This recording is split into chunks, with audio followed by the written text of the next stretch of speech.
Bonjour, bienvenue à tous. Donc, bienvenue donc à notre 10e rencontre des CEO Talk internationaux qui sont donc organisés par le Centre de l'entrepreneuriat et de l'innovation de l'École polytechnique. Donc, je suis Mathilde Pruvot et je suis rattachée au service de communication en charge des événements du centre. Voilà, donc on a vraiment le plaisir d'accueillir pour cette 10e édition des CEO Talk internationaux Ange-Frédéric Balma, donc en direct de la Côte d'Ivoire, donc, et plus précisément d'Abidjan. Donc, il est fondateur de l'IFI LED et également de Cinelux et Cinelab. Et il vient partager avec nous, avec vous, une heure de son temps sur son parcours entrepreneurial, ses expériences et puis échanger avec vous. Et surtout, n'hésitez pas à poser toutes vos questions. Voilà, donc je vous expliquerai simplement le petit procédé. Vous avez certainement plus que l'habitude pour communiquer avec nous. Mais je vais laisser la parole à Roberta Camera, qui est donc responsable du programme d'incubation X-Hub de l'École polytechnique et qui va vous présenter un petit peu plus donc ce programme et le contexte de cet événement. Voilà, merci Roberta. Merci beaucoup Mathilde, bienvenue Ange-Frédéric Balma, que je souhaite remercier pour sa participation et bienvenue au public. Donc, les CEO Talk internationaux sont des événements qu'on organise dans le contexte d'IXAP pour permettre à nos incubés de profiter de l'expérience des entrepreneurs à succès qui sont basés à l'international et qui font partie de l'écosystème de l'Institut polytechnique de Paris. Qui vont inspirer nos startups. Donc, on organise ces événements chaque mois, donc ce sont des événements mensuels. Ne sont pas ouverts aux startups hébergées ici à la direction entrepreneuriale et innovation de l'École polytechnique, mais sont ouverts à toute personne qui sont intéressées à l'entrepreneuriat et à l'innovation. Et avant de donner la parole à Ange-Frédéric, je souhaiterais quand même juste expliquer brièvement le programme XAP pour les gens qui ne le connaissent pas. Donc, XAP est l'incubateur de l'École polytechnique pour des startups early stage qui développent une technologie innovante qui sont issues des laboratoires, pas que de l'IX ou de l'École polytechnique, de l'Institut polytechnique, mais toute startup qui développe une technologie très innovante et disruptive. Et XAP est un programme qui a l'ambition d'accompagner des startups pendant 6 mois à 360 degrés, donc sur le développement du prototype, sur la fondation, la création de l'entreprise et sur la confirmation du marché et du business, avec l'objectif d'amener nos incubés à leur premier levée de fonds à la fin des 6 mois. Maintenant, on est à la 3e édition de XAP et on vient de lancer l'appel à candidature pour la promo 14 d'XAP qui est ouvert jusqu'au 15 novembre. Donc, pour toutes les startups intéressées, vous pouvez trouver plus d'infos sur nos réseaux sociaux. On va se concentrer sur 4 thématiques dans la promo 14, la green tech, l'health tech, l'industrie 4.0 et la défense et le new space. Si vous avez besoin de plus d'infos, je suis tout à fait disponible à répondre à vos questions. Avec Mathilde, on va vous envoyer après des infos spécifiques sur l'appel à candidature. Donc, n'hésitez pas à nous contacter. Et maintenant, c'est l'heure de donner la parole à Ange-Frédéric. Et Mathilde, peut-être tu souhaites expliquer un petit peu au public comment ils peuvent interagir dans le chat. Voilà, tout à fait. Donc, Ange-Frédéric va se présenter, voilà, et puis après, il y aura lieu une session d'une interview, questions-réponses, sur laquelle vous êtes vraiment très bienvenus pour poser donc, vos questions, vos interrogations, vos remarques. Donc, dans le petit onglet en bas, comme vous avez l'habitude, Q&R, surtout n'hésitez pas. Voilà, donc c'est notre moyen de communication tous ensemble. Voilà, donc merci beaucoup et je vous laisse la parole, Ange-Frédéric. Merci à vous. Merci Roberta, merci Mathilde pour cette belle introduction et surtout pour cet événement qui a pour but d'inciter, d'encourager et surtout de pousser les entrepreneurs à vraiment exceller, à préparer des aspirants entrepreneurs à prendre la décision afin de devenir de vrais entrepreneurs avec des solutions qui seront capables de régler bon nombre de problématiques liées à notre environnement, à nos quotidiens et aussi à notre vie en général. Donc, je suis Ange-Frédéric Balma, fondateur et CEO de l'IFILED, de Cinelab et de Cinelux. Alors, je n'ai pas été entrepreneur tout de suite dans l'âme, comme certains sont nés, sortis entrepreneurs et puis aujourd'hui, ils sont arrivés à de gros succès. Moi, j'ai commencé en tant qu'employé de grands groupes. J'ai commencé en Côte d'Ivoire avec le groupe Ivoiris, qui est devenu aujourd'hui Orange, avec le groupe Thales en France, Sonoco également. Fort de justement cette expérience professionnelle à travers le monde, en 2008, j'ai décidé d'entreprendre. C'était juste par passion. Donc, je vais créer la première entreprise dans le domaine du voyage, rien à voir avec ma formation de départ, mais c'était le fait de voyager énormément à travers le monde pour des missions, pour les entreprises pour lesquelles je travaillais, qui m'a inspiré afin justement d'entreprendre. Donc, je me suis pris pour les passions de voyage et tout de suite, j'ai ouvert une première agence de voyage en 2008 et qui a tourné et je savais aller démarcher parce que j'avais pas mal de contacts que j'avais dans le domaine de mon ancienne expérience professionnelle. Donc, j'ai facilement pu avoir mes premiers clients, mes premiers corporates et ça a commencé à tourner.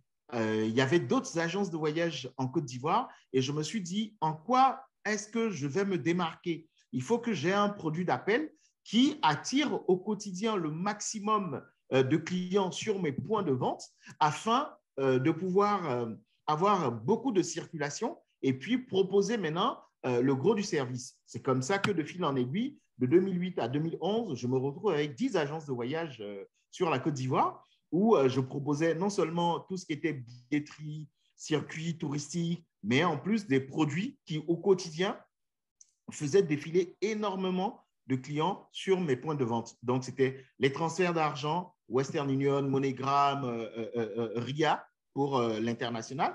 Et c'était au tout début de l'avènement des mobile money. Donc, on faisait Orange Money, MTN Money. Donc, ça permettait au quotidien, sur nos points de vente, sur la totalité de nos points de vente, d'avoir 3 000, 4 000, 5 000 passages à peu près par jour pour ces transactions-là, et puis informer les populations de ce qu'on faisait réellement, le cœur de notre métier. Ça a été un fort succès jusqu'en 2014. C'est là que véritablement va démarrer le chamboulement de l'entrepreneur que j'avais démarré en 2008.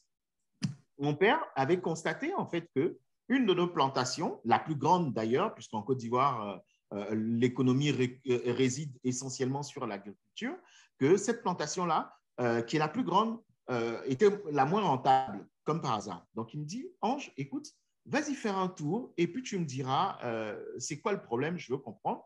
Parce que sur les 3 dernières années, malheureusement, c'est celle qui ne nous a pratiquement rien rapporté. Seulement que je ne savais pas le périple qui m'attendait. Donc, c'est pratiquement à 400 km d'Abidjan et je pars en voiture. À un moment donné, au bout de 300-400 km, il faut garer le véhicule et il faut y aller à moto parce qu'il n'y avait plus de pistes, il n'y avait plus de voies bitumées. Donc, il fallait emprunter des pistes. Donc, c'est à moto, on devait partir. À moto, pareil. Seulement que on était en pleine saison pluvieuse. Donc, à un moment donné, la moto ne peut plus avancer. Donc, il faut descendre, il faut prendre des bottes et puis il faut patauger dans la boue pendant les 10-15 kilomètres restants. Donc, ça a été une belle expérience parce que j'ai vécu des difficultés qu'eux vivent au quotidien. Et quand j'arrive au village, il est autour de 15h, 16h. Et je commence à parler avec eux, à faire un peu le tour du village. Mais très rapidement, autour de 17h, c'est le noir total. Et première question, je dis, comment je peux faire pour appeler? On dit, ah non, malheureusement, on n'a pas d'électricité, donc on ne peut pas recharger les téléphones. Si on veut recharger les téléphones, il faut faire 15 kilomètres en arrière pour aller trouver le tout premier village pour recharger le téléphone. Et ensuite, chercher un endroit où il y a une bonne couverture de réseau afin de passer un coup de fil. Je dis, c'est bizarre ça. Et comment vous faites pour regarder la télévision? Ah ben non, on n'a pas de télévision, donc on n'en regarde pas. Et comment vous faites les soirs pour vraiment être en famille? Ben non, il faut allumer une lampe, il faut allumer une bougie. Et puis en ce moment, on reste à la maison. Donc, ce qui fait que nous, la nuit commence à partir de 18h, 19h chez nous, chacun chez lui à la maison. Donc, on n'a pas cette vie associative, on n'a pas cette vie communautaire là pour pouvoir réellement et véritablement échanger. Je me suis dit, oula, là, il y a un problème. Je venais de toucher du doigt, en fait, les véritables problèmes qui minaient justement l'exploitation et la commercialisation des produits dans cette zone-là, simplement parce qu'ils n'ont pas accès à la communication, ils n'ont pas accès à l'information, ils n'ont pas accès aux échanges. Donc, quand bien même des personnes veulent faire l'achat des produits dans le village pour les récoltes, malheureusement, ils ont difficilement accès. Donc, ça, c'est un frein. Et comme eux n'ont pas de moyens de communication avec l'extérieur, donc ils choisissaient un seul jour dans la semaine pour aller communiquer en ville et revenir. 7 jours, il y a eu énormément de choses qui ont le temps de se passer entre les dégâts justement des denrées périssables, et ça faisait que ça retardait la croissance et la bonne vente justement des produits récoltés dans la plantation. Donc, j'ai vécu ça pendant 2 semaines, et au bout de 2 semaines, je me suis assis et je me suis dit, mais tiens, c'est pas croyable, il faut que je trouve une solution. OK, bon, je vais appeler la compagnie d'électricité pour voir comment on peut alimenter justement le campement en électricité, et on va voir. Donc, je les appelle, ils me disent, ah non, écoutez, notre dernier poteau est à plus de 50 km du campement, donc si on doit l'installer, c'est à vos frais, et ben, ça va coûter 150 200 000 euros. Je dis, comment ça? C'est pas possible. Je ne peux pas payer alors qu'il y a 50 km, c'est normalement le public qui doit pouvoir le déployer pour que l'utilisateur puisse payer ses factures récurrentes. Il me dit, ah, malheureusement, c'est comme ça. Ou vous attendez le jour que l'État, dans son déploiement, prévoit de couvrir ces zones-là. En ce moment, vous allez pouvoir couvrir vos zones. Donc, je me dis, en ce moment, c'est à moi de chercher la solution. Qu'est-ce que je fais? C'est là que justement, pour une fois, je vais faire appel à ma formation de base. Donc, moi, je suis ingénieur, diplômé des hautes études technologiques à Angers, à l'école ESEO, donc l'École supérieure d'électronique de l'Ouest, où j'ai pratiquement fait tout mon cursus universitaire. Donc, je me suis dit, tiens, qu'est-ce que tu peux faire? Qu'est-ce que tu peux leur apporter en tant que vraiment ingénieur?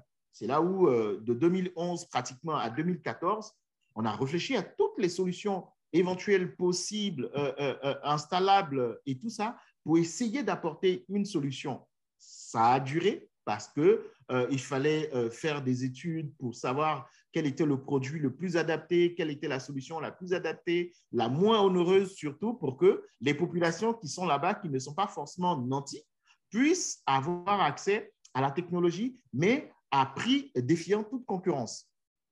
C'est comme ça que, petit à petit, est née l'idée de pouvoir transmettre de l'information par la lumière, produire de l'électricité grâce aux panneaux photovoltaïques, qui avaient déjà fait ses preuves dans plusieurs contrées. On s'est dit, bon, on ne va pas refaire le monde, on va prendre des panneaux, on va réfléchir à ce que les ampoules puissent non seulement éclairer dans les foyers, dans les espaces publics, mais aussi dans la rue, intégrer cette technologie-là à l'intérieur de telle sorte que l'utilisateur puisse avoir accès à la lumière, à l'Internet et aux différents contenus.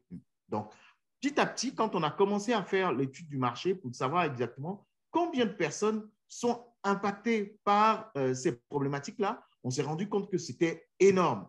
À l'échelle de la Côte d'Ivoire, on est à peu près à 25 millions de personnes, mais près de 13 millions de personnes n'ont pas accès à l'électricité et plus qui n'ont pas accès à l'Internet haut débit.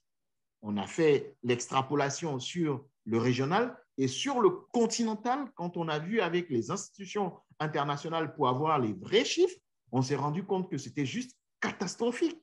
Rien que sur le continent, et on était en 2012, on avait 600 millions de personnes qui n'avaient pas accès à l'électricité et plus qui n'ont pas accès à l'Internet. Donc, ça veut dire que de 2012 à aujourd'hui, avec le taux de natalité forte en Afrique, il y a plus de 600-700 millions de personnes qui n'ont pas accès à l'électricité et à l'Internet. Alors qu'aujourd'hui, on parle de l'économie numérique, on parle de la quatrième révolution qui est dite digitale et numérique aujourd'hui, et on va se retrouver avec plus d'un milliard, près d'un milliard de personnes qui n'ont pas accès à ces infrastructures de base. Pour nous, ce n'était pas normal. Donc, c'est ce qui a fait que de 2011 à 2014, ça a été toute la partie recherche autour de la problématique. De 2014 à 2017, toute la partie recherche et développement liée aux solutions à proposer. Et quand on a sorti les solutions, il fallait sortir le premier prototype, ensuite améliorer le prototype en interne sur les différents essais et aboutir sur un premier POC qu'on a déployé à partir de 2017 sur un village de 5000 personnes. Ça a été un village choisi, mais totalement au hasard. Ça n'a même pas été le campement où j'ai été en premier familial où il y a eu le problème. On sortait en fait d'une crise en Côte d'Ivoire où il y a eu énormément de remous sociaux du côté de la Côte d'Ivoire. Et on s'est dit, malheureusement, il y a une population à l'ouest de la Côte d'Ivoire, ils ont énormément souffert des affres de la guerre, ils ont énormément perdu de personnes. On s'est dit, on allait leur apporter un peu de joie, un peu de bonheur avec une technologie qui allait améliorer leur quotidien pour quand même les consoler de tout ce que cette crise politique a pu leur faire de négatif. C'est comme ça que, véritablement, est partie la solution. On a pu la déployer et les gens ont pu tester. Ça nous a permis d'améliorer la solution au quotidien afin de pouvoir avoir un produit abouti aujourd'hui qui est vendu sur 3 continents. Donc, on est présent sur l'Afrique, on est présent également en France sur l'Europe, mais également aux États-Unis où on déploie nos solutions. Et là, en ce moment, on est en partenariat avec un consortium d'entreprises où on va déployer sur les réserves indiennes les solutions pour l'éclairage public, l'éclairage domestique, afin de leur apporter énormément à travers nos solutions pour que ces personnes soient habituées à vraiment vivre confortablement avec des infrastructures de base qui améliorent leur quotidien. Je pense que l'introduction a été beaucoup plus longue que prévu, mais quand même assez enrichissante. Je vais m'arrêter sur cette première partie de la présentation afin maintenant de recevoir les questions et les réponses et pouvoir approfondir en fonction du chronogramme prévu par Mathilde. Merci beaucoup, Ange-Frédéric. Effectivement, très, très belle introduction. Donc, on va démarrer la session de questions-réponses et puis ça va donner l'élan au public d'oser poser des questions. Donc, comme vous avez en fait créé également Cinelux et Cinelab, est-ce que vous pouvez préciser un petit peu en quoi voilà, elles sont complémentaires et comment elles sont spécialisées par rapport à votre technologie? Bien sûr. Quand on a commencé en Afrique avec l'IFILED, fort de l'impact qu'on a eu, on a été approché par Business France, BPI et Euroméditerranée pour dire, écoutez, votre solution, elle est juste géniale. Elle répond à une problématique qui n'est pas seulement africaine, mais elle est internationale. Dans la mesure où en France, aux États-Unis, en Asie, on a encore des zones blanches et des zones grises. Donc, votre solution va permettre d'anticiper sur certaines zones et d'apporter des solutions. Est-ce que ça vous dirait de pouvoir vous faire accompagner et créer une branche de votre activité en Europe pour permettre de viser le marché français, européen et attaquer l'international via la France? On a regardé, effectivement, c'était une très belle opportunité parce qu'on parlait énormément en ce moment de tout ce qui était réchauffement climatique, transition énergétique, transition écologique.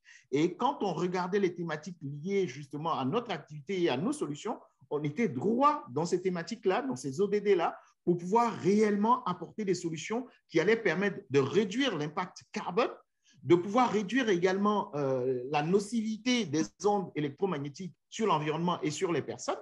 Donc, ça a tout de suite été une source de motivation de partir créer Cinelux, mais en adaptant la technologie et le produit au contexte français, européen et international à partir de là-bas. Donc, ça nous a fait croître en termes d'expérience professionnelle également, parce qu'on est monté en gamme en termes de production, en termes de qualité, en termes de standardisation et en termes de normes également. Donc, ce qui nous a valu quand même un accompagnement spécifique de la métropole d'Aix, du technopole de l'Arbois, avec tous les acteurs autour de nous, avec le pôle SES également, pour vraiment arriver à avoir une solution qui peut se vendre facilement à l'international, peu importe où on est. On avait une solution au départ qui était adaptée sur le marché africain, donc avec très peu de standards, avec très peu de normes.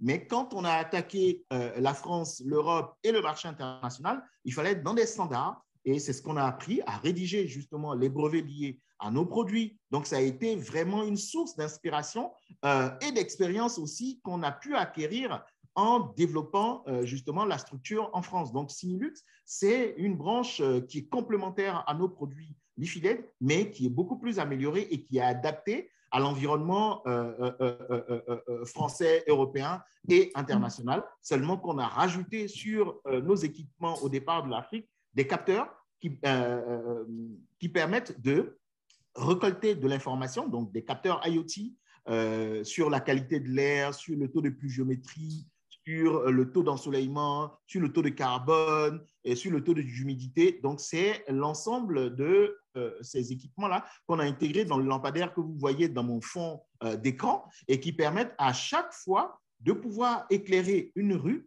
sans qu'il y ait de factures liées, parce que quand on prend le cas de l'Europe, par exemple, les factures sont payées, d'éclairage public sont payées par les communes. Donc, c'est les municipalités qui payent. Donc, ça coûte énormément cher à une commune de pouvoir payer des factures et parfois même de réduire le temps d'allumage entre 18h et 6h du matin pour faire des économies d'énergie. Donc, nous, on s'est dit, bon, on va venir avec une source d'énergie dite renouvelable qui permettra de réduire non seulement les factures liées à l'éclairage public, mais d'avoir une utilité de service et pouvoir donner la qualité de vie autour de ces infrastructures-là et connaître les sources de pollution dans notre environnement immédiat. C'est comme ça qu'est né Sinilux, qui permet aujourd'hui de pouvoir développer, déployer nos solutions, de les installer en France, en Europe et à l'international.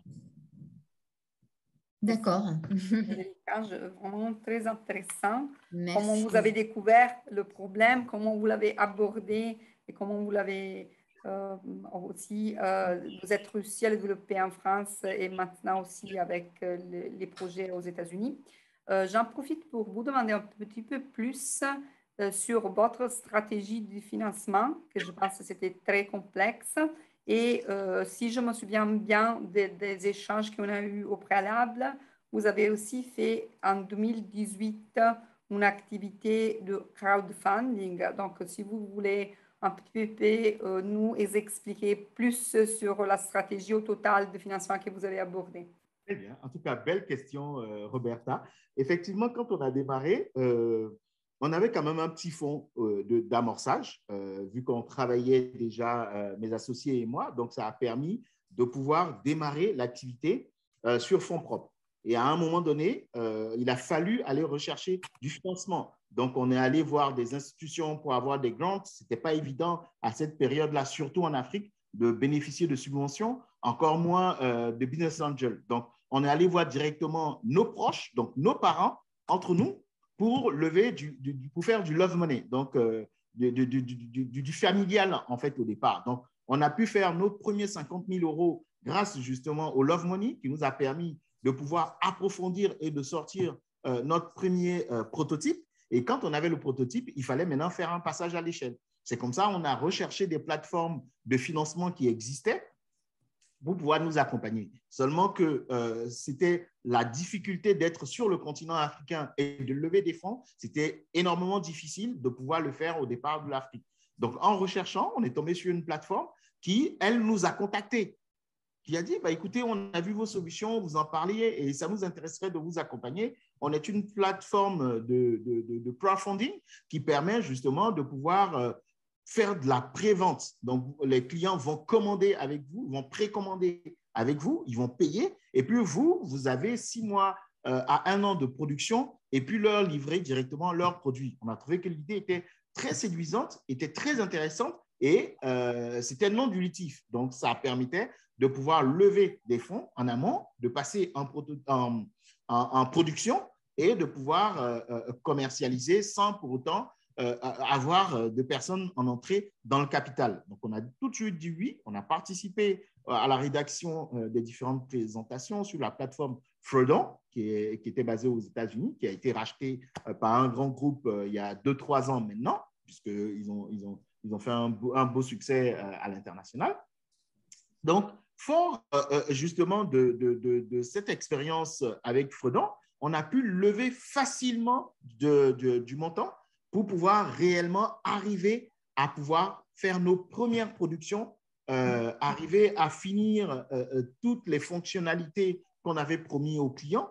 Et quand c'était prêt, on a commencé automatiquement la distribution vers les personnes qui ont mobilisé des fonds pour préacheter, pour précommander. Et ça a été vraiment le départ de toute chose, puisque quand on a réussi à faire ça, les commandes ont commencé à venir toutes seules de par tout le continent. Notre tout premier client est arrivé de Madagascar, qui a vu un reportage sur nous à un événement également. Donc, il allait faire des recherches sur nous. Il a trouvé que ben, c'est bien, ce que vous faites, c'est bien. Ben, écoutez, moi, je suis l'opérateur de la compagnie d'électricité à Madagascar. Je veux que vous puissiez déployer la solution à Madagascar. Donc, 2 semaines plus tard, on était en Antananarivo. On est allé déployer la solution. Ça a bien fonctionné et ça a coïncidé avec le 16e sommet de la francophonie à Madagascar. Ben, ils nous ont dit, pendant que vous y êtes, ben, accompagnez-nous sur l'événement. C'est comme ça que pendant l'événement, on a couvert l'événement et tous les politiques, les hommes d'affaires, les investisseurs qui étaient là se sont approchés de nous et ont dit, ben, écoutez, ça nous intéresse justement de vous accompagner sur un déploiement national parce qu'on est dans différents pays. En Centrafrique, au Libéria, au Burkina Faso, au Sénégal. On a trouvé que c'était une bonne opportunité de pouvoir travailler avec eux et de développer nos solutions pour arriver à montrer réellement que la solution était escalable, qu'elle pouvait sortir de notre pays et se vendre à l'extérieur. Donc, c'est comme ça qu'on s'est entouré de personnes avisées. Et de Madagascar, on est parti ensuite en Centrafrique, où on a installé. De Centrafrique, on est venu à Libéria, du Libéria au Sénégal, du Sénégal au Maroc. Et là, je suis en Algérie en ce moment, justement dans le cadre d'un programme pour pouvoir ouvrir également une branche en Algérie. Et j'ai le groupe Castel et Jay-Z, qui est le 3e opérateur algérien qui compte près de 50 millions d'habitants. Donc, vous imaginez à peu près d'où on est parti, de fonds propres, sans subvention, sans accompagnement, sans financement de la part d'une institution ou de nos États africains pour arriver petit à petit à proposer un produit, une solution qui marche et le reste, c'est fait sur fonds propres parce qu'on avait cette capacité-là de vendre, d'installer, de déployer, de communiquer autour de nos solutions. La communication et le marketing ont énormément joué dans la visibilité de nos produits. Et ce qui a fait aujourd'hui, et ce qui fait d'ailleurs notre force aujourd'hui, tellement on a su bien le faire au départ. Et aujourd'hui, on a 0% de budget de communication, mais on est sur une niche de marché où on est tellement sollicité que nous-mêmes, à un moment donné, on a peur d'être victime de notre succès simplement parce que les problèmes sont là et les solutions sont en face. Les gens ont envie de changer un peu la donne. Et on y va. On a encore d'autres challenges parce que pour nous, ce n'est pas la fin. On a encore d'autres challenges. C'est vraiment d'arriver à produire 100% la totalité de notre chaîne de valeur localement, que ce soit en Afrique, que ce soit en France, avec une industrie 4.0 qui contribue au développement de la richesse des personnes, mais également aussi de la formation et de l'accès au travail des jeunes, des ingénieurs, des doctorants et de pouvoir vraiment stimuler. C'est pourquoi on a eu cette vision de base-là d'apporter des solutions aux personnes en difficulté ou aux personnes n'ayant pas accès à des infrastructures modernes de communication. Donc, voici un peu les difficultés financières qu'on a pu avoir au départ. Ça n'a pas été du tout facile, mais à chaque fois, on a su tenir, on a su faire face l'argent pour nous n'était pas un problème.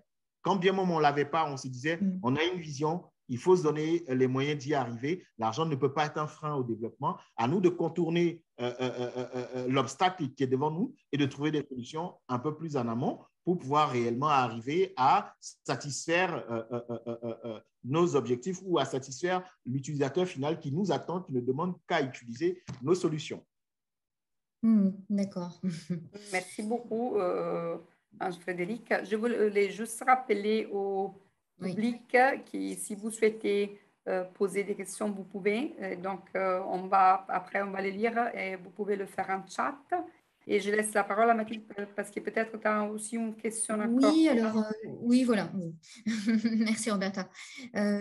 En termes de ressources humaines, justement, donc, comment vous vous organisez sur toute cette chaîne de production entre vos différents lieux d'implantation et de commercialisation?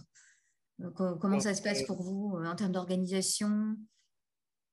C'est la partie la plus difficile, hein, tout ce qui est ressources humaines dans une entreprise, c'est d'avoir les bons collaborateurs motivés, formés, qui vont permettre réellement de pouvoir développer l'activité au quotidien et de satisfaire la clientèle. Donc, nous, dès le départ, avec le noyau de 5 personnes, quand on était à la création, on a évolué petit à petit où on est aujourd'hui 30. Donc, tout se passe en Côte d'Ivoire où on a la majeure partie de l'équipe. Les autres pays où on est présent, on prend juste un country manager et un business developer, de telle sorte qu'eux puissent sur le terrain faire le maximum de contrats, de négociations, de présentations pour aboutir à une installation. Et à partir du moment où on a l'installation, on a notre CTO qui, lui, gère toute la partie logistique et technique terrain qui permet de déployer les infrastructures. Donc, on a une équipe mobile qui se déplace à chaque fois dans un pays, qui va ensuite former des personnes localement. Donc, on va pouvoir créer la richesse de transfert de compétences, création d'emplois. Et à partir de ce moment-là, ces personnes-là deviennent le relais de l'installation localement. Donc, une fois que l'équipe est passée, elle ne repasse plus parce qu'elle aura tout le temps de former théoriquement et pratiquement avec toutes les difficultés et les situations possibles pour que les nouvelles personnes puissent prendre le relais à chaque fois qu'on a une opportunité et que nous, à distance, on suit, on voit, on sait monitorer l'ensemble de nos équipements afin d'être sûr que tout est fonctionnel 100%. Et ça permet véritablement de pouvoir avoir une toile tissée à partir d'Abidjan. Et c'est la même chose qu'on est en train de faire au départ de Paris, de permettre à ce que Cinélux puisse être au départ de Aix-en-Provence le nœud névralgique de la gestion de tous nos déploiements au-delà de la France. Donc, l'équipe restreinte de Cinélux va travailler au quotidien à pouvoir piloter les projets en dehors de la France, de telle sorte que quand il y a un projet qui est signé et qu'on doit déployer, on a des ingénieurs qui vont se déplacer, qui vont aller localement, qui vont former des ingénieurs, des techniciens, et eux qui vont prendre le relais localement avec des installations à l'appui. Et quand ils sont autonomes à un moment donné, à distance maintenant, on se permet de pouvoir faire une gestion à distance et après suivre petit à petit nos activités à distance et parfois en présentiel où je me déplace moi-même pour faire le suivi ou la direction financière pour voir un peu au niveau des process internes et est-ce que les process sont toujours réalisés. Pareil aussi pour le service juridique pour vérifier la ténacité des contrats, le contenu des contrats, les contraintes liées à l'environnement où on part parce que chaque pays a sa régulation et il faut respecter les règlements et la régulation de chaque pays. Donc, on a un service juridique qui s'occupe essentiellement de voir les législations dans chaque pays, de s'adapter et de permettre à ce que le produit puisse se commercialiser sans difficulté majeure. D'accord. Donc, vous êtes une équipe de combien au total alors? Donc, Aujourd'hui, Cinélux, 5 personnes et l'IFILET, 30 personnes, donc 35 personnes. D'accord. Sachant qu'on vient de remporter un appel d'offres, et ça, c'est la belle nouvelle depuis le mois dernier, on a pu remporter un appel d'offres international au niveau du Gabon qui consiste à électrifier et connecter 100 000 ménages. Donc, on va impacter directement 300, 350, 400 000 personnes sur le Gabon en zone rurale et en zone périurbaine. Donc là, c'est sûr qu'on va avoir un boom au niveau des emplois. On va devoir passer à une centaine voire 200 emplois en temps réel, puisque c'est un contrat sur 2 ans. Donc, en termes de temps, on aura besoin énormément de recruter. Donc, après Algérie, je serai sur Paris à partir de la semaine prochaine, de cette semaine même, et la semaine suivante sur le Gabon, donc Libreville, pour préparer le déploiement de nos solutions au Gabon. D'accord. On a la première question du public de Sylvie qui vous demande quels sont vos conseils pour venir se développer en Côte d'Ivoire quand on est une entreprise française. Nous développons un portique santé qui facilite la prise des signes vitaux à distance, sans frais, y compris dans les desserts médicaux. D'accord. Très bien. Alors, Sylvie, merci pour cette question. Entreprendre en Côte d'Ivoire aujourd'hui, c'est facile. L'État de Côte d'Ivoire, à travers des mécanismes, notamment le CPC, a mis en ligne un outil qui permet de créer la société à distance avant même de venir. Et quand vous venez, vous avez un service économique au sein de l'ambassade de France qui est vraiment disponible pour vous accompagner dans les démarches administratives, dans la recherche des partenaires stratégiques et puis à l'installation sur site. Donc, vous avez Business France qui est présent, le service économique qui est présent. Ils sont vraiment dynamiques. Et il y a une French Tech également qui est présente à Abidjan, dont je fais partie également. Donc, ça permet quand même de dynamiser toute personne qui a cette volonté de venir en Afrique ou surtout en Côte d'Ivoire, de vouloir développer sa solution. L'avantage, c'est un marché qui est totalement libéré et ouvert. Donc, vous avez toutes les chances, surtout en ce moment, le ministère de la Santé est en train de rechercher toutes les solutions possibles pour accompagner les zones où il y a des déserts à la fois numériques et des déserts médicaux pour véritablement apporter la santé. Donc, de plus en plus, la télémédecine est beaucoup priorisée, mais également aussi la téléconsultation de plus en plus parce que des populations qui sont en dehors des zones de couverture, malheureusement, vont mettre une journée entière à venir vers un centre de santé. Donc, ça va engorger ces centres de santé-là. Donc, vous qui êtes dans des solutions sanitaires, je vous encourage à venir et je serai disponible justement pour vous mettre en contact avec les bonnes personnes, de telle sorte que vous puissiez, ne serait-ce que faire un tour de terrain, voir un peu l'écosystème, rencontrer les autorités, rencontrer les partenaires sanitaires, les institutions d'accompagnement dans le domaine de la santé, mais je vous assure que c'est un marché qui bouillonne parce que la Côte d'Ivoire représente à elle toute seule près de 40% de la zone UEMOA. Donc, ça fait que c'est une plaque tournante. Si vous réussissez à intéresser, à vraiment impacter le marché de la Côte d'Ivoire, les autres pays de la sous-région, c'est juste un acquis, c'est un claquement de doigts pour qu'eux vous suivent parce qu'ils verront le modèle en Côte d'Ivoire et ils savent bien quand quelque chose se fait en Côte d'Ivoire qui a un succès, ça rebondit sur les autres pays de la sous-région, donc ce qui vous donnerait potentiellement une belle vitrine pour vos produits, pour vos solutions, pour réellement les commercialiser en dehors de la France. Mais en tout cas, je vous encourage, venez, la Côte d'Ivoire est là, elle n'attend que des solutions pour vraiment connaître son développement à tous les niveaux et à tous les stades des projets. Merci Ange-Frédéric pour cette réponse très détaillée. Donc, au cas où, on va mettre aussi Sylvie en contact avec vous pour la suite. Merci de votre disponibilité. Et j'ai une question sur la partie association. Donc, dans votre entreprise, c'est un point clé pour toutes les entreprises. Donc, j'aimerais bien avoir un peu votre expérience parce que si j'ai bien compris au début, vous avez eu cette idée, comment vous avez trouvé vos associés, quelles sont les choses qui fonctionnent très bien, quels conseils vous souhaitez donner aux startups early stage qui quelquefois sont en train de trouver des associés. Tout à fait. Ça, pour l'histoire, c'est juste fabuleux parce que quand j'ai eu l'idée, enfin, j'ai rencontré le problème et j'en parlais autour de moi pour me dire, voilà ce que je dois faire, voilà comment je dois le faire. Les associés sont venus, je dirais, naturellement. Ils ont dit, je suis passionné, j'ai envie d'aider des populations qui sont dans le besoin, donc j'aimerais faire partie de l'aventure. J'ai eu beaucoup de propositions. Après, on a choisi au feeling parce que décider de s'associer avec quelqu'un, c'est un mariage. Donc, si vous ne vous mariez pas avec la bonne personne, vous allez avoir des problèmes à l'arrivée et ce qui risque parfois même de mettre à mal la solution même que vous avez. Donc, on a pris énormément de temps pour vraiment regarder individuellement l'impact de chacun sur le projet, la volonté de chacun. Et comme eux, pour la plupart, d'autres étaient employés ou d'autres étaient chefs d'entreprise déjà, avaient leur propre entreprise, on a regardé leur parcours, on a regardé leur histoire.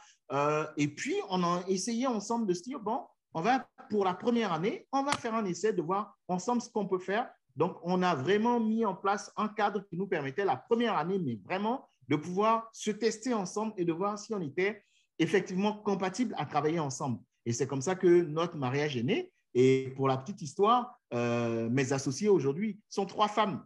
Je suis le seul garçon parmi mes associés. Donc, ce qui fait qu'avec elles, mais on s'entend à tous les niveaux et elles, chacune a une spécialité. Maya, elle est sur tout ce qui est relations internationales.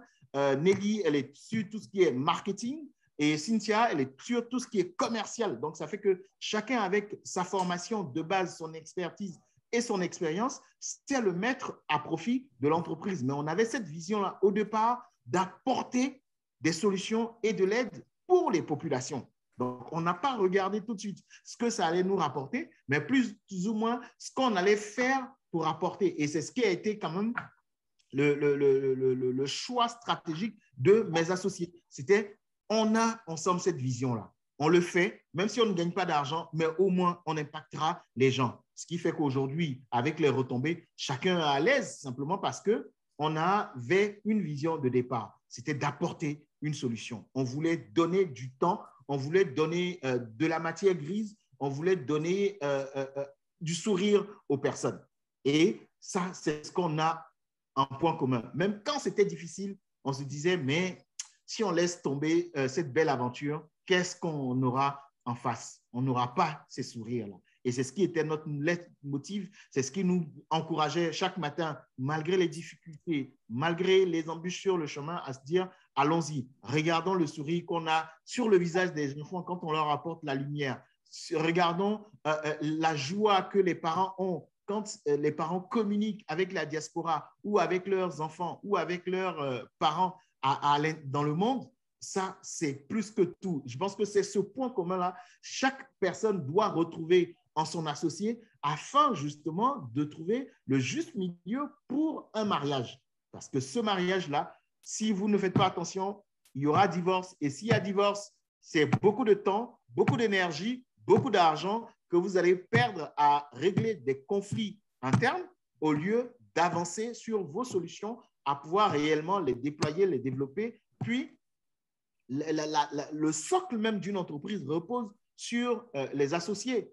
Parce que les gens aujourd'hui nous font confiance simplement parce que quand ils prennent le parcours de nos associés, de moi-même et de nos associés, ils se disent, mais c'est des gens qui ont de l'expérience, c'est des gens qui ont du vécu, c'est des gens qui ont cette expérience à partager, mais également qui au quotidien continuent d'apprendre parce qu'eux-mêmes, on la met dans les pattes quand on s'en va sur les terrains pour les installations ou pour le déploiement de nos solutions.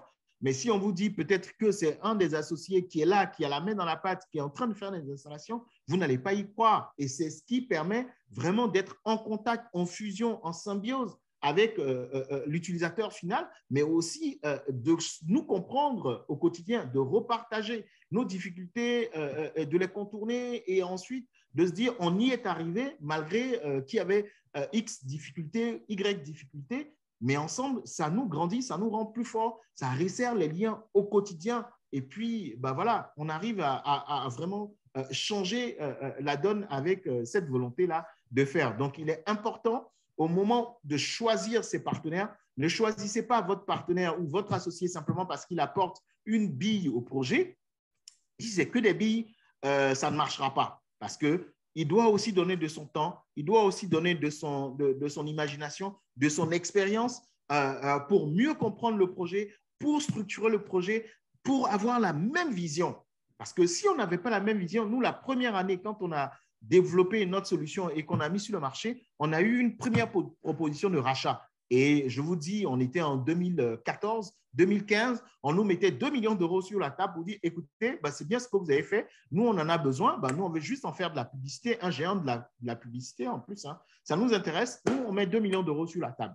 On n'aurait pas été des associés alignés, tout de suite, on allait se dire, waouh, 2 millions d'euros, ça fait 1 milliard de francs CFA, on vend. Et après, on refait nos vies. Seulement que quand on allait diviser 2 millions d'euros, on allait se retrouver à 500 000 euros chacun. Et c'est parti, on aurait brûlé peut-être en une année où on aurait fait autre chose avec. Mais parce qu'on était alignés, on s'est dit non, notre finalité, ce n'est pas l'argent, c'est d'apporter la solution aux personnes. Donc, on ne vend pas, on continue l'aventure. Donc, il est important d'être aligné avec ses associés, d'avoir une vision commune et une stratégie commune. Merci beaucoup pour ce témoignage vraiment très, très intéressant. J'ai encore une question pour vous, Ange-Frédéric. Est-ce que vous avez dans votre parcours rencontré des mentors officiels ou officieux qui vous ont aidé et qu'est-ce qu'ils vous ont apporté pour votre parcours entrepreneurial? Oui, il est important d'avoir des mentors parce qu'en tant qu'entrepreneur, on ne sait pas tout, on ne connaît pas tout. Parfois, mieux vaut éviter certaines erreurs qui pourraient nous coûter ou du temps, de l'argent, de l'énergie ou des personnes. Donc, dès le départ, on s'est entouré de personnes qui ont de l'expérience. On est allé les voir pour dire qu'on en avait besoin pour maîtriser un domaine spécifique, pour des mises en relation stratégiques, pour l'accès à des marchés où il fallait une personne avisée pour nous ouvrir d'autres portes. Donc, on s'est entouré de personnes qui ont de l'expérience, qui ont des conseils à nous donner au quotidien, qui avaient aussi du temps. C'est aussi ça la différence. Vous pouvez viser un mentor, mais qui n'a pas forcément le temps. Donc, du coup, vous serez en train à chaque fois de courir après lui, mais c'est à la demande. Après, heureusement, grâce à certains concours, on a pu rentrer en contact aussi avec certains qui ont voulu donner de leur temps, du mentorat, de l'accompagnement stratégique pour la structuration et puis pour des conseils avisés dans la gestion au quotidien de l'entreprise. Et oui, ces mentors-là, je vous assure qu'à des moments, on passait des nuits blanches, mais ils n'ont pas hésité à prendre leur téléphone et à passer des coups de fil pour faire des effets de levier pour nous permettre de passer à un stade où on avait peut-être des blocages administratifs, où on avait avec le régulateur quelques difficultés parce qu'on n'arrivait pas à sortir l'autorisation à temps alors qu'il fallait déployer la solution. Mais ils ont été là pour nous. Ils ont juste pris leur téléphone de leur temps pour dire, écoutez, il y a des jeunes qui ont une belle solution, qui sont en train de travailler à tel niveau de votre service, ça bloque. Est-ce que vous pouvez regarder pour faciliter le traitement des dossiers?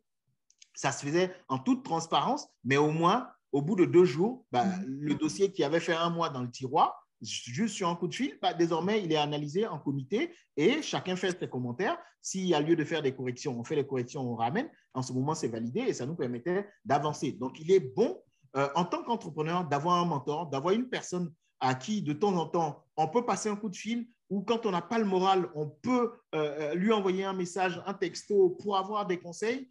Il sera toujours là pour vous épauler, parfois pour vous taper dessus, parce qu'il sera en train de vous dire, vous n'êtes pas dans la bonne direction, faites attention si vous faites ça, voici ce que vous risquez d'avoir devant vous et de vous ramener à l'ordre. Et ça vous permet aussi d'avoir des avis différents et puis de pouvoir structurer votre idée, votre action et vos actions pour pouvoir justement avancer le plus rapidement. Parce que pour l'entrepreneur, je dirais, le seul inconvénient, c'est le temps. On n'a pas le temps.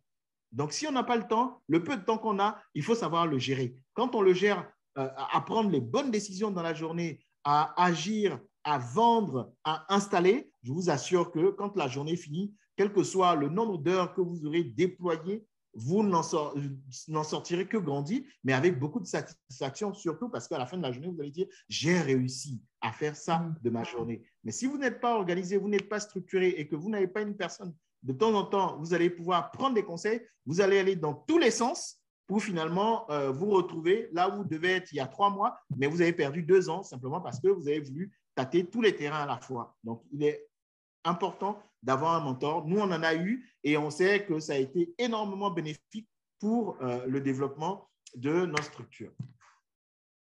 Merci beaucoup. Je ne sais pas, Mathilde, si tu souhaites te poser une oui, question. si on n'a pas de questions du public, voilà, je peux enchaîner. Justement, je rebondissais, vous parlez de difficultés. Bon, est-ce qu'il y a des difficultés ou quelques difficultés significatives auxquelles vous avez dû faire face? Et puis, d'un autre côté, votre meilleure expérience dans cette aventure entrepreneuriale, si vous pouvez partager avec nous. Oui, bien sûr. Merci. En tant qu'entrepreneur, des difficultés, on en aura tous les jours. Quand on se réveille et jusqu'à ce qu'on se couche, on a toujours cette réflexion-là à pouvoir non seulement apporter des solutions aux utilisateurs finaux, mais soi-même à gérer des difficultés d'organisation, des difficultés administratives, des difficultés de tout ordre. Ça ne rigole pas. Et nous, dès le départ, notre difficulté majeure, c'était le recrutement des collaborateurs. Malheureusement, en Afrique, il y a beaucoup d'enseignements théoriques et très peu de pratiques. Donc, au moment où on était en train de recruter nos premiers collaborateurs, malheureusement, ils n'avaient pas le niveau et les compétences requises. Pour ceux qui avaient de la compétence, ça coûtait 10 fois plus cher. Donc, il fallait débourser 3, 4, 5, 6 000, voire 10 000 euros pour prendre un senior. En ce moment, ce n'est pas les moyens financiers qu'on avait et qu'on pouvait se permettre cela. Donc, on a réfléchi à une situation de pouvoir prendre des collaborateurs juniors et des collaborateurs un peu plus avancés pour justement les former. Ça nous a pris du temps, mais ça nous a coûté moins d'argent parce qu'on a pris le temps de les former, de les formater à la vision de l'entreprise et pour pouvoir avoir un résultat qualitatif. Donc ça, par exemple, c'était une des difficultés majeures. On n'avait pas le choix, on était obligé. Mais également aussi au moment de la production de nos équipements, n'ayant pas de laboratoire ni de salle blanche en Côte d'Ivoire, on était obligé de faire le pont à chaque fois avec le CEA en France pour pouvoir faire nos prototypes, nos essayages, nos fonctionnalités. Donc, c'était des déplacements de l'Afrique vers la France à chaque fois, mais ça avait quand même un avantage parce qu'on avait affaire à des spécialistes du domaine, des personnes qui s'y connaissaient, des personnes qui avaient de l'expérience pour pouvoir nous l'apporter. Donc, mais malgré ça, ça n'a pas été un frein au développement de nos solutions ni de nos produits. On s'est dit, il faut y aller. On y est allé.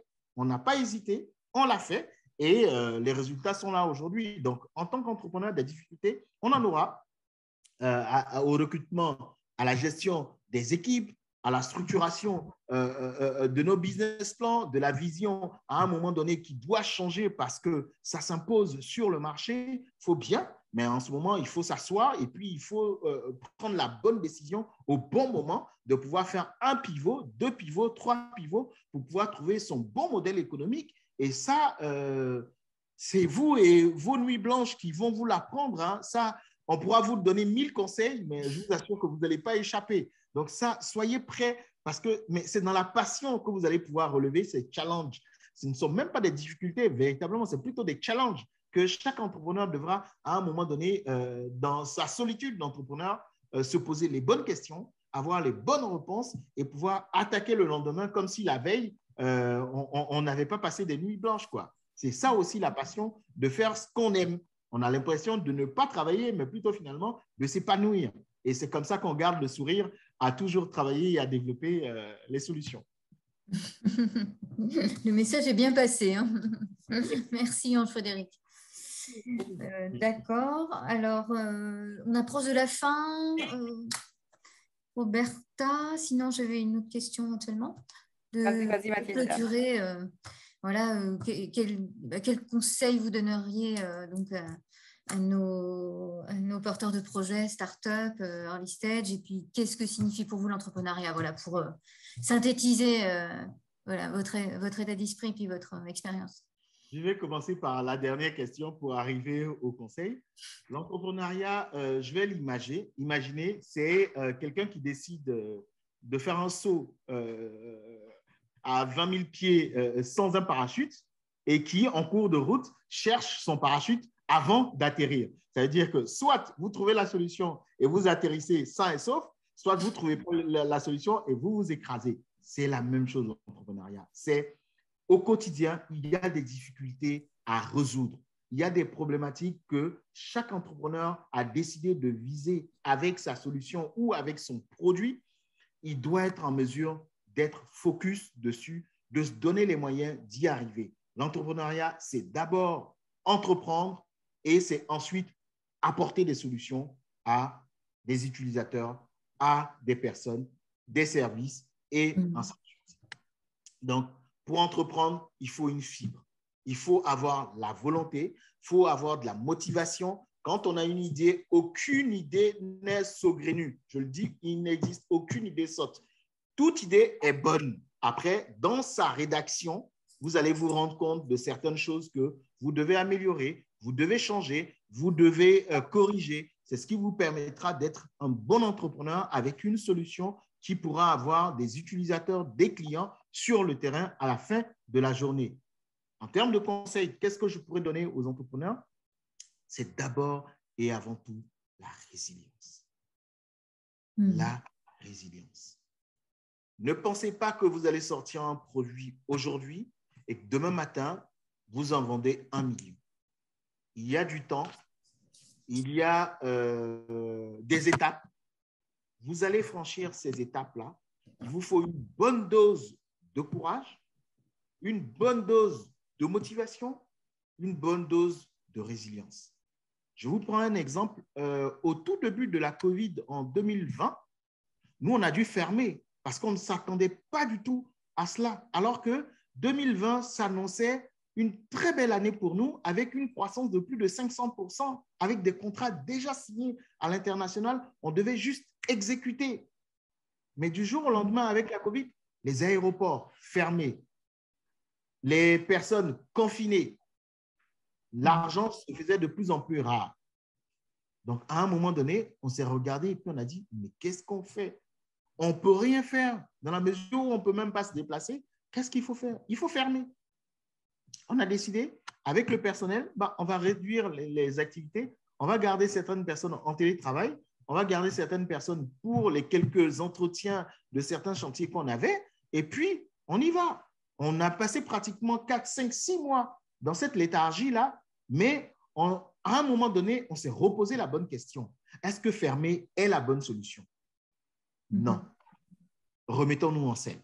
On s'est remis en selle, mais je vous assure, les 3, 4 derniers mois qui restaient de l'année 2020, on a explosé en termes de déploiement, de chiffre d'affaires, de contrats signés, plus qu'on ne l'a fait dans les 6 mois de difficultés de la COVID. Malgré qu'on était confinés, malgré que les déplacements étaient difficiles, on a pu faire énormément de choses en 3 mois qu'on aurait pu le faire en 1 année, ce qui nous a permis même de dépasser largement le chiffre d'affaires de l'année précédente. Quand bien même 2019, on a eu une belle année, on n'a pas eu de problèmes liés au coronavirus, mais en 2020, avec cette chute-là, mais on s'est relevé comme un seul homme. Et tous ceux qu'on avait mis au chômage technique ou en emploi partiel, on les a tous rappelés. On a dit, écoutez, on a compris une chose, on va devoir vivre avec ce virus-là parmi nous, à nous d'être prudents. Mais pour autant, ça ne doit pas freiner nos activités, parce que si ça freine nos activités, c'est de l'emploi qu'on perd, c'est de la vision stratégique qu'on perd, et c'est les utilisateurs qu'on ne verra plus le sourire sur leurs lèvres. Donc, levons-nous, faisons ce qu'il y a à faire, et on l'a fait. Et quelque part, je dis Dieu merci, je remercie le ciel, parce que jusque-là, on n'a pas encore eu de cas contact ou de cas COVID au sein de l'équipe, parce qu'on a pris les dispositions en interne, en amont, en nous donnant la force et les moyens de pouvoir y arriver. Mais là, il a fallu faire appel à cette tripe de se dire, levons-nous, parce qu'on est en train d'aller vers le déclin et il sera plus difficile de se relever si on reste couché. C'est comme ça qu'on a repris de plus belle les forces et on s'est dit, allons plus fort, allons plus loin et faisons mieux les choses. Donc, on a doublé d'efforts en période de Covid, entre le télétravail, entre les présentiels, entre les autorisations, parfois pour atterrir dans un pays ou sortir d'un pays, on a dû parfois aller par la route en voiture, là où on aurait pu faire 1 heure de vol. Parfois, on a mis 24 heures. Par exemple, pour le Burkina et pour le Mali, on a mis 24 heures de voiture pour y arriver, pour faire nos déploiements avec les autorisations nécessaires, parce que simplement, il le fallait. Donc, il est important pour tout entrepreneur, mais vraiment, c'est ce conseil que je donne, d'avoir énormément de patience, de faire les choses étape par étape et de se focaliser surtout sur son client. Parce que c'est le client qui, au quotidien, vous permettra de vivre, permettra à votre solution d'exister, permettra à votre solution de faire ses preuves et de pouvoir l'actualiser, l'upgrader et le rendre meilleur à la fin de la journée. Merci beaucoup, Ange-Frédéric, pour cette énergie positive. Et j'espère que nos startups vont profiter de vos bons conseils. Donc, vraiment, c'était un plaisir de vous avoir aujourd'hui. Et si vous passez par Polytechnique, vous êtes toujours bienvenue ici. Avec plaisir, je ne manquerai pas. Je passerai sur moi. Oui, merci beaucoup. Et puis, donc, il y aura un replay en fait de cette session. Donc, dans quelques jours, ce sera mis en ligne. Donc, je vous invite à revisionner et partager. Voilà. Partager toute cette énergie, justement, comme dit Roberta. Et puis, ce discours très, très enrichissant. Merci beaucoup. Donc, nous allons... Oui. Merci beaucoup. Donc, on va devoir clôturer. Voilà, on est vraiment en plus dans le timing. Bravo. Donc, on va se retrouver en novembre. Voilà, donc vous aurez plus de précisions dans quelques jours sur la destination. Merci Roberta, merci à toute l'assistance, merci pour vos partages, pour votre contribution et aussi d'avoir suivi cette session de ce jour. Merci. À bientôt. Au revoir. À très bientôt. Merci à vous, les participants.